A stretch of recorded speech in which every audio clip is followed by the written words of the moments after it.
الحمدللہ رب العالمین والصلاة والسلام علی سید الانبیاء والمرسلین اما بعد اعوذ باللہ من الشیطان الرجیم بسم اللہ الرحمن الرحیم وَلَقَدْ يَسَّرْنَا الْقُرْآنَ لِلذِّكْرِ فَهَلْ مِن مُدَّكِرٍ صدق اللہ العظیم اللہم صلی علی محمد وعلی آل محمد وبارک وسلم۔ آپ کے سامنے اسکرین پر یہ پوائنٹس بھی آتے رہیں گے اور آپ کتاب کھول لیں تو اس سے بھی فائدہ آپ کو ہوگا انشاءاللہ تعالی۔ ہمارے پیارے نبی حضرت سیدنا محمد مصطفیٰ صلی اللہ علیہ وسلم کی حیات مبارکہ ایک نظر میں حیات زندگی کو کہا جاتا ہے، اور حضور صلی اللہ علیہ وسلم کی زندگی پر تو قیامت تک بہت ساری باتیں ہوں گی، مگر 23 برس کی زندگی کے حوالے سے اور حضور علیہ السلام کی ولادت سے لے کے وصال تک کے حوالے سے کچھ نقطے ہم سامنے رکھنا چاہیں گے۔ بار بار مجھے کہنا پڑے گا کہ یہ اصلاً تو طلبہ و طالبات کے لیے کورس ہم نے تیار کیا ہے، لیکن بہت سے بڑے حضرات بھی، خواتین حضرات بھی اور اساتذہ بھی اس سے انشاءاللہ تعالیٰ فائدہ اٹھائیں گے، اور طلبہ و طالبات کے والدین بھی۔ ولادت مبارکہ سے آغاز وحی تک، یعنی حضور علیہ السلام کی ولادت یعنی پیدائش جب ہوئی، اور وحی کا آغاز کس عمر میں ہوا تھا؟ جی بالکل صحیح، بہت سے لوگوں نے جواب دیا ہوگا 40 سال کی عمر میں۔ تو آپ صلی اللہ علیہ وسلم کی پیدائش سے لے کے 40 سال تک کے چند اہم واقعات کا یہاں پر ہم ذکر کر رہے ہیں۔ اللہ تعالیٰ نے سب سے پہلا نقطہ ہے، اللہ سبحانہ و تعالیٰ نے سب سے پہلے نور محمد یعنی روح محمد صلی اللہ علیہ وسلم کو پیدا فرمایا۔ ایک حدیث شریف میں آتا ہے، اللہ کے رسول صلی اللہ علیہ وآلہ وسلم نے فرمایا، میں تو اس وقت بھی اللہ سبحانہ وتعالیٰ کا رسول تھا جب آدم علیہ السلام ابھی جسم اور روح کے درمیان تھے، یہ معاملہ مکمل نہ ہوا تھا۔ حضور علیہ السلام نے فرمایا، میں تو اس وقت بھی اللہ سبحانہ وتعالیٰ کا رسول تھا۔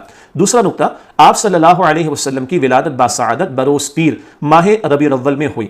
پیر کا دن تھا جب حضور صلی اللہ علیہ وسلم کی ولادت باسعادت ہوئی۔ تاریخ کے حوالے سے ایک سے زیادہ باتیں نقل کی گئیں، تو ہم یہاں پر کوشش کرتے ہیں کہ جن باتوں پر سب کا اتفاق پایا جاتا ہے انہی کو نقل کیا جائے۔ اسی لیے اس کورس مطالعہ قرآن حکیم کی کتاب بھی میرے سامنے موجود ہے۔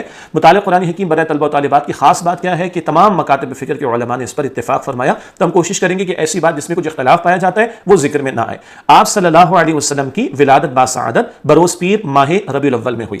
تیسرا نقطہ، آپ صلی اللہ علیہ وسلم کا نام مبارک محمد اور احمد صلی اللہ علیہ وسلم ہے، اور کنیت ابو القاسم تھی۔ ابو القاسم حضور صلی اللہ علیہ وسلم کی کنیت، اور محمد اور احمد آپ صلی اللہ علیہ وسلم کے نام ہیں۔ ایک دلچسپ بات عرض کروں، اس کو نوٹ کر لیجئے گا۔ حضور صلی اللہ علیہ وسلم کا نام مبارک محمد 4 مرتبہ قرآن حکیم میں آیا، اور احمد 1 مرتبہ قرآن حکیم میں آیا ہے۔ تو آپ علیہ السلام کے نام محمد اور احمد بھی صلی اللہ علیہ وسلم، اور کنیت ابو القاسم۔ اسی طرح اگلا نقطہ ہے، چوتھا نقطہ، آپ صلی اللہ علیہ وسلم کے والد کا نام حضرت عبداللہ اور دادا کا نام حضرت عبد المطلب ہے۔ مجھے پتا ہے کہ بہت سے لوگ کہیں گے ابھی تو بہت سادہ سی باتیں ہیں، تبھی تو ہم نے کہا ہمارے اس کورس کا نام کیا ہے، مطالعہ قرآن حکیم برائے طلبہ و طالبات۔ لیکن میں یقین دلاؤں آپ کو، جو حضرات و خواتین دیکھ رہے ہیں اس کورس کو، کچھ باتیں ایسی ابھی آئیں گی کہ شاید ہم میں سے کچھ لوگوں کے علم میں نہ ہوں۔ میں تو واقف ہوں کہ بہت سارے اسکولز میں جہاں یہ مطالعہ قرآن حکیم کا نصاب پڑھایا جاتا ہے، وہاں کے کئی ٹیچرز نے کہا کہ بہت سی باتیں ہمیں پہلی مرتبہ سننے، سیکھنے یا سمجھنے کو مل رہی، یا ماضی میں کبھی اسکول لائف میں ہم نے پڑھا تھا تو وہ باتیں ریپیٹ بھی ہو رہی، تو سب کا فائدہ ہوگا انشاءاللہ تعالی۔ تو چوتھی بات کہ آپ صلی اللہ علیہ وسلم کے والد کا نام حضرت عبداللہ اور دادا کا نام حضرت عبد المطلب ہے۔ پانچویں بات، آپ صلی اللہ علیہ وسلم کی والدہ کا نام سیدہ حضرت آمنہ بنت وہب ہے۔ آپ کی والدہ کا نام بی بی آمنہ سبھی کو یاد ہے ماشاءاللہ۔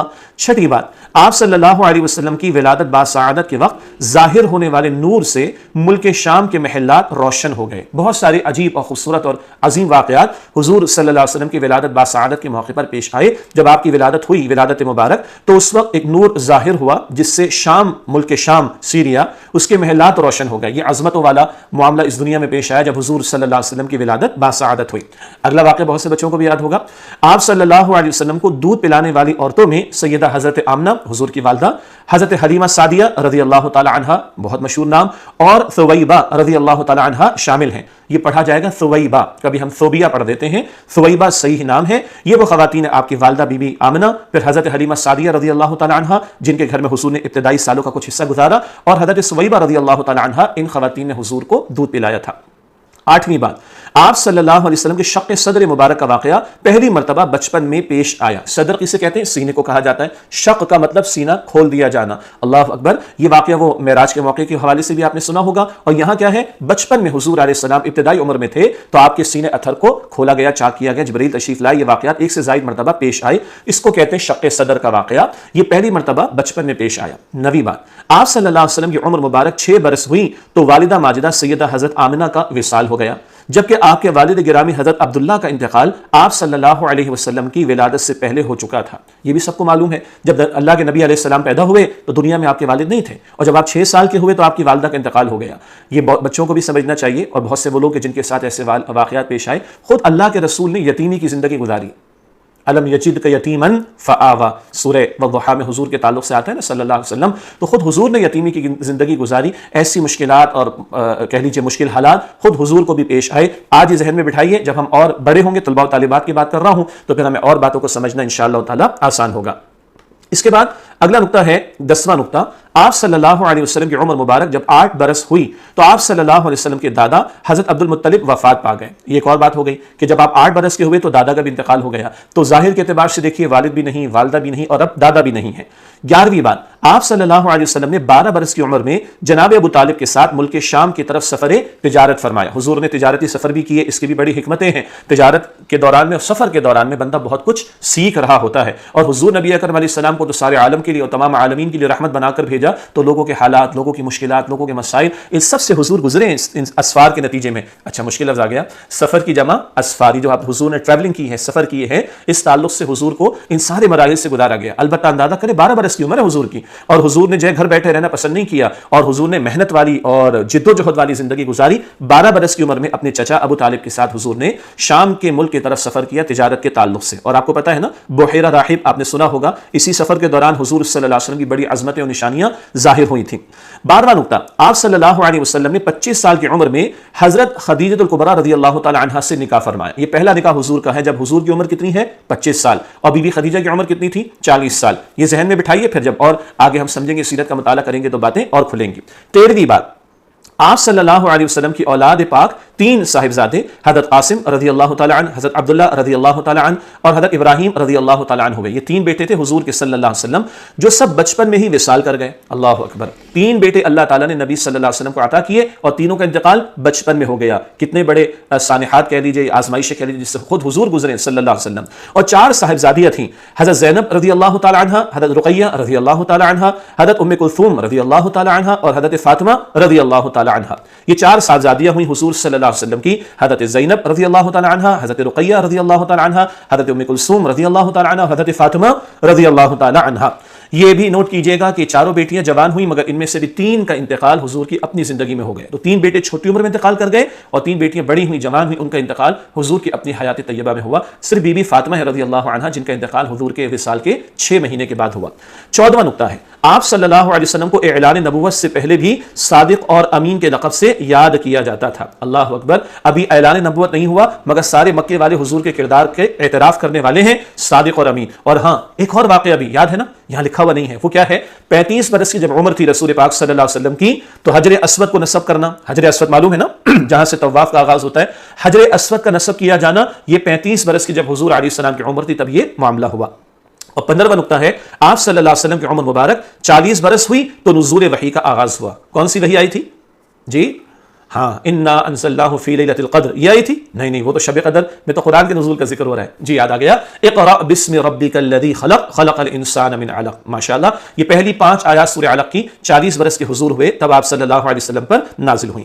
اچھا جی، یہ تو ہوا حضور کی ولادت سے لے کے 40 برس تک کا معاملہ۔ اب وحی کے آغاز سے ہجرت مدینہ تک مکی دور، ہم سیرت النبی کا مطالعہ نہیں کر رہے، بلکہ حضور کی سیرت کے اہم نکات اور اہم واقعات آپ کی زندگی کے، ان کو بس ایک تفصیل کے بغیر لسٹ ڈاؤن آپ کے سامنے کر رہے ہیں۔ اس کی حکمت پہلے بھی بتائے گی، بعد میں بھی بتائیں گے انشاءاللہ۔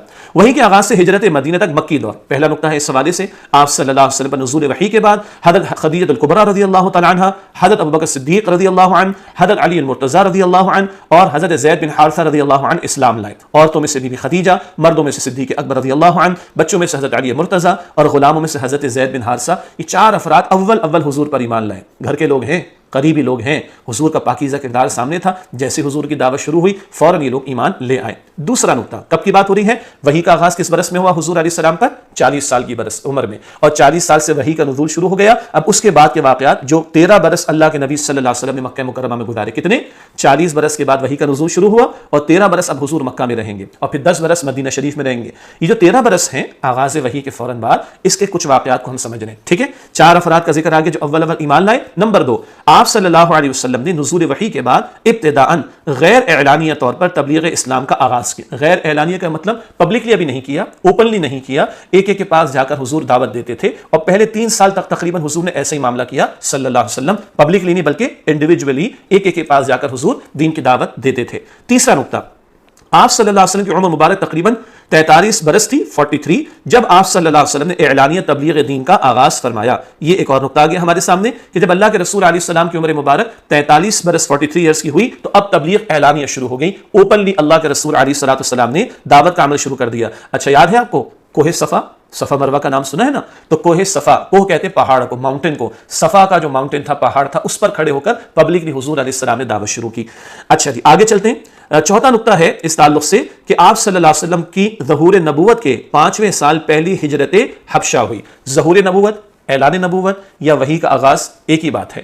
ظہور نبوت، اعلان نبوت، آغاز وحی 40 برس کی عمر میں۔ اس کے 5ویں سال ہجرت حبشہ کا معاملہ پہلی مرتبہ پیش ہے۔ پہلی مرتبہ کچھ لوگ گئے تھے، دوسری مرتبہ زیادہ لوگ گئے تھے، وہ سیرت کی کتابوں میں ہم پڑھ سکتے ہیں۔ ایبیسینیا اور نیگس وہاں کا بادشاہ تھا، یاد آ گیا، نجاشی جسے کہتے ہیں رحمۃ اللہ علیہ، اور حبشہ کا علاقہ، یہ پہلی ہجرت حبشہ ہوئی ہے اعلان نبوت یا آغاز وحی کے 5ویں سال۔ 5ویں بات، آپ صلی اللہ علیہ وسلم کی ظہور نبوت کے 6 سال حضرت حمزہ بن عبد المطلب رضی اللہ عنہ اور حضرت عمر رضی اللہ تعالیٰ عنہ اسلام لائے۔ حضرت حمزہ حضور کے کیا ہیں؟ جی ماشاءاللہ چچا ہے ماشاءاللہ، اور یاد ہے نا کہاں شہید ہوئے تھے؟ احد کے میدان میں۔ تو حضرت حمزہ کا بھی ایمان لائے اعلان نبوت کے 6 سال، اور حضرت عمر رضی اللہ تعالیٰ عنہ بھی اعلان نبوت کے 6 سال انہی دنوں میں ایمان لائے ہیں۔ 6واں نقطہ، آپ صلی اللہ علیہ وسلم کے قبیلے سے قریش نے مکمل طور پر تعلقات ختم کر دیے۔ قریش کا قبیلہ آپ جانتے ہیں نا، قریش تو بڑا قبیلہ تھا، اس کی چھوٹی چھوٹی شاخیں تھی، بنو ہاشم کی شاخ، یہ حضور کا گھرانہ صلی اللہ علیہ وسلم۔ تو آپ کے قبیلے سے قریش نے مکمل طور پر تعلقات ختم کر دیے اور 3 سال کے لیے انہیں شعب ابی طالب میں محصور رکھا۔ شعب ویلی کو کہتے ہیں، وادی کو۔ تو بنو ہاشم کا بائیکاٹ ہوا، کیوں؟ اللہ کے رسول علیہ السلام نے تو اعلان نبوت فرما دیا اور خاندان والے بہرحال آپ کا ساتھ دے رہے تھے، تو قریش کے لوگوں نے آپ کا سوشل بائیکاٹ کیا ہے اور آپ کو شعب ابی طالب میں ایک وادی میں محصور کر دیا، یعنی وہاں پر محدود کر دیا۔ یہ واقعہ نبی صلی اللہ علیہ وسلم کے اعلان نبوت کے 7ویں سال پیش آیا، اور 2.5-3 سال تک حضور کا معاملہ یہ رہا کہ کھانے پینے کو کوئی خاص چیز زیادہ نہیں ہوا کرتی تھی، بڑی مشکل سے اللہ کے رسول گزرے۔ بڑوں کے لیے ایک نقطہ ہے، لاک ڈاؤن سے آج ہم لوگ گزر رہے ہیں نا، لیکن ہم کھا بھی رہے ہیں، پی بھی رہے ہیں، کچھ سہولت ہے نرمی کی تو گھر سے تھوڑی دیر کے لیے کچھ لوگ نکل بھی جاتے ہیں۔ یہ 3 سال کا لاک ڈاؤن حضور علیہ السلام کے عہد مبارک کا ذہن میں رکھیے گا۔ 7واں نقطہ، آپ صلی اللہ علیہ وسلم کی ظہور نبوت کے 10ویں سال جناب ابو طالب اور سیدہ خدیجہ الکبریٰ رضی اللہ تعالی عنہا کی وفات ہوئی۔ اس سال کو عام الحزن یعنی غم کا سال کہتے ہیں۔ یہ تو بچوں کو بھی یاد ہوگا، اعلان نبوت کا 10واں سال، اور ابو طالب کا بھی انتقال ہو گیا، جناب ابو طالب، اور سیدہ خدیجہ الکبریٰ رضی اللہ تعالی عنہا کی بھی وفات ہو گئی۔ یہ سال عام الحزن غم کا سال کہلاتا ہے۔ 8ویں بات، آپ صلی اللہ علیہ وسلم نے ظہور نبوت کے 10ویں سال طائف کا سفر کیا، اور اسی سال آپ صلی اللہ علیہ وسلم کی بارگاہ میں جنات نے حاضر ہو کر اسلام قبول کیا۔ اللہ اکبر! طائف کا واقعہ، کتنی مشقت حضور نے جھیلی اللہ کے دین کے لیے، اور وہاں انسانوں نے قبول نہیں کیا تو اللہ نے جنات کو بھیج دیا اور جنات نے اسلام قبول کر لیا۔ اچھا، جنات کا یہ واقعہ قرآن کریم کا 26واں پارہ ہے اور سورہ احقاف ہے، اس کے آخر میں آتا ہے۔ 26 پارے کی پہلی سورہ سورہ احقاف کے آخر میں جنات کا واقعہ آتا ہے، وقت ہو تو پڑھ لیجیے گا انشاءاللہ تعالی۔ 9ویں بات، آپ صلی اللہ علیہ وسلم کی مکی زندگی کے آخری دور میں اللہ سبحانہ وتعالی نے آپ صلی اللہ علیہ وسلم کو معجزہ معراج عطا فرمایا، جس میں آپ صلی اللہ علیہ وسلم کو رب کائنات سے ملاقات اور ہم کلام ہونے کا خصوصی شرف حاصل ہوا۔ ہم کلام، گفتگو کرنا، بات چیت کرنا۔ معراج کا واقعہ تو بڑا مشہور ہے نا، سبحان الذی اسری بعبدہ، سورہ بنی اسرائیل 15ویں پارے کے شروع میں اس کے آغاز میں ذکر آتا ہے، اور یہ آخری حصہ ہے مکی زندگی کا جب معراج کا عظیم واقعہ حضور کو پیش آیا، رب کائنات سے ملاقات بھی اور کلام بھی ہوا۔ اور 10واں نقطہ ہے مکی دور کے حوالے سے، آپ صلی اللہ علیہ وسلم نے ظہور نبوت کے 13ویں سال ہجرت فرمائی۔ یہ 13واں سال ہے اعلان نبوت کا، جس میں حضور نے مکہ مکرمہ سے ہجرت فرمائی یثرب۔ یثرب کس کا نام ہے پرانا؟ مدینہ شریف کا، ماشاءاللہ۔ اب یہ مکہ مکرمہ سے مدینہ شریف حضور کی ہجرت ہو گئی۔ یہ 13 سال مکہ مکرمہ کے تھے، اب کتنے سال رہ گئے؟ 10 سال مدینہ طیبہ کے۔ کچھ ذکر آپ کے سامنے رکھتے ہیں انشاءاللہ تعالی۔ ہجرت مدینہ سے وصال تک مدنی دور 10 سال اب ہیں۔ پہلا نقطہ، آپ صلی اللہ علیہ وسلم نے مسجد قباء اور مسجد نبوی شریف کا سنگ بنیاد سن 1 ہجری میں رکھا، جو مسلمانوں کے لیے مرکز قرار پائی۔ مسجد قباء، اللہ تعالیٰ حالات اچھے فرمائے، ہمیں بھی عمرے پہ جانے کا، حج پہ کبھی جانے کا ہم سب کو موقع ملے، آمین تو کہیے زور سے جی ماشاءاللہ۔ تو مسجد قباء میں 2 رکعت ادا کرنا عمرے کا ثواب ملتا ہے، اور مسجد نبوی تو حضور کی مسجد صلی اللہ علیہ وسلم، یعنی ہجرت کے فوراً بعد پہلا کام جو حضور اول کر رہے ہیں وہ مسجد نبوی کی تعمیر کا معاملہ اور مسجد قباء کی تعمیر کا معاملہ، اور مسجد نبوی مسلمانوں کا مرکز قرار پائی۔ دوسرا نقطہ، انصار یعنی مدینہ منورہ کے رہنے والے صحابہ کرام رضی اللہ عنہم اور مہاجرین مکہ مکرمہ سے آئے ہوئے صحابہ کرام رضی اللہ عنہم کے درمیان مواخات یعنی بھائی چارے کا قیام سن 1 ہجری میں ہوا۔ کچھ لوگ مکہ مکرمہ سے ہجرت کر کے آئے، یہ صحابہ مہاجرین ہیں، اور باقی مدینہ طیبہ میں تھے وہ انصار ہیں۔ ان کا مواخات کا، برادرہڈ کا، بھائی چارے کا رشتہ قائم ہوا، یہ 1 ہجری میں ہوا، اور یہ بڑا عجیب رشتہ تھا، ایک ساتھی کو دوسرے ساتھی کا بھائی بنا دیا گیا۔ نمبر 3، مدینہ منورہ کے قریب آباد یہود قبائل سے سن 1 ہجری میں سیاسی اور دفاعی معاہدہ ہوا جسے میثاق مدینہ کہتے ہیں۔ یہود کے قبیلے آباد تھے، 3 قبیلے تھے، ان سے ایک معاہدہ ہوا کہ مدینہ منورہ کا دفاع کریں گے مل کر، سیاسی اور دفاعی معاہدہ تھا جسے میثاق مدینہ کہتے ہیں، مدینہ پیکٹ انگلش میں اس کو کہا جاتا ہے۔ چوتھا، سب کو اب باتیں یاد ہے تو غزوات کا بیان آ رہا ہے۔ غزوہ بدر مسلمانوں کی شاندار فتح، تحویل قبلہ بیت المقدس کے بجائے خانہ کعبہ قبلہ بنا دیا گیا، روزے کی فرضیت، صدقہ فطر ادا کرنا اور نماز عید الفطر کا حکم سن 2 ہجری میں ہوا۔ تو 2 ہجری میں بہت سارے واقعات مشہور ہیں، بدر، قبلے کا بدلہ جانا، اور روزہ، عید الفطر اور صدقہ فطر دینا، یہ سب 2 ہجری میں۔ 5واں نقطہ ہے غزوہ احد سن 3 ہجری میں ہوا۔ 6واں نقطہ ہے غزوہ احزاب جس میں کفار کی شرمناک شکست ہوئی، سن 5 ہجری میں ہوا۔ 7واں نقطہ ہے صلح حدیبیہ، مسلمانوں کی کھلی فتح، سن 6 ہجری میں ہوئی۔ 8واں نقطہ ہے فتح خیبر، یہود کی شکست، سن 7 ہجری میں ہوئی۔ یہ سب واقعات اور غزوات مطالعہ قرآن حکیم میں بعد میں تفصیل سے قرآن کی آیات کی روشنی میں آئیں گے انشاءاللہ۔ 9واں نقطہ فتح مکہ، کعبۃ اللہ کا 360 بتوں سے پاک ہونا اور سرزمین عرب میں اللہ سبحانہ وتعالیٰ کے دین کا غلبہ سن 8 ہجری میں ہوا۔ وَرَأَيْتَ النَّاسَ يَدْخُلُونَ فِي دِينِ اللَّهِ أَفْوَاجًا، تو 8 ہجری میں فتح مکہ۔ 10واں نقطہ غزوہ تبوک سلطنت روم کے خلاف سن 9 ہجری میں ہوا، عرب سے باہر نکل کر اور دوسری دنیا کے اور علاقوں میں اسلام کے غلبے کی پیش قدمی، تو غزوہ تبوک سن 9 ہجری میں ہوا۔ 11واں نقطہ اسلام کا لبادہ اڑنے والے منافقین نے مسجد ضرار تعمیر کی جسے رسول اللہ علیہ السلام نے غزوہ تبوک سے واپسی پر گرانے اور جلانے کا حکم دیا۔ یہ سازشی لوگ تھے، ان کی سازش کو توڑ دیا گیا اور اس مسجد ضرار کو جو ہے وہ ختم کیا گیا۔ 12واں نقطہ ہے حجۃ الوداع سن 10 ہجری میں ہوا۔ خطبہ حجۃ الوداع مشہور ہے نا، وہ 10 ہجری میں حجۃ الوداع کا معاملہ ہوا اور خطبہ بھی حضور نے عنایت فرمایا۔ اور 13واں اور آخری نقطہ ہے آپ صلی اللہ علیہ وسلم کا وصال مبارک ماہ ربیع الاول بروز پیر سن 11 ہجری میں ہوا اور حضور دنیا سے تشریف لے گئے صلی اللہ علیہ وسلم۔